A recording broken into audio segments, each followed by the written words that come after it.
दोस्तों, एक बूढ़े शख्स का दुनिया में कोई भी सहारा नहीं था। बुढ़ापे में वो इस तरह गुजारा करता था कि जंगल में लकड़ियां काटने चला जाता। सारा दिन लकड़ियां काटने और चुनने में गुजर जाता था। शाम होने से पहले लकड़ियां बेचने का चारा करता और उन्हें बेचकर रोटी खाता। एक दिन उसकी तबीयत ठीक ना थी। इतनी कमजोरी महसूस कर रहा था कि उससे चला भी ना जाता था, लेकिन मरता क्या ना करता। लकड़ियां जंगल से ना लाता तो रोटी कहां से खाता। लकड़हारा गिरता पड़ता जंगल में पहुंचा। बड़ी मुश्किल से लकड़ियां काटी। इसके बाद बड़ा सांस लिया। फिर गट्ठा जो उठाया तो सर से पांव तक कांपने लगा। बड़ी मुश्किल से गट्ठा उठाया। कमजोरी तो पहले ही से थी। गट्ठा उठाकर अभी सीने तक लाया था कि बाजू जवाब दे गए। गट्ठा जमीन पर आ रहा था। थोड़ी देर फिर सांस लिया। गट्ठा उठाया जो फिर गिरकर जमीन पर आ रहा। लकड़हारा सर पकड़कर जमीन पर बैठ गया और दर्द की शिद्दत से हाँपते हुए आसमान की तरफ नजरें उठाकर कहने लगा कि या अल्लाह,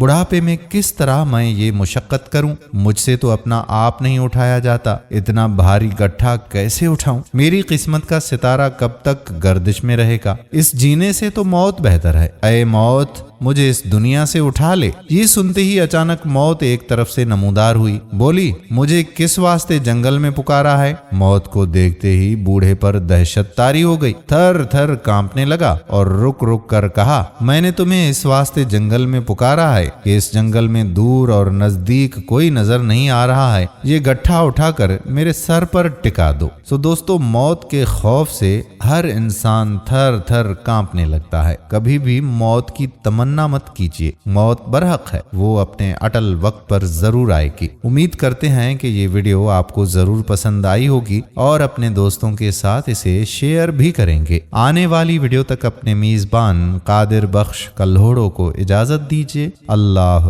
हाफिज।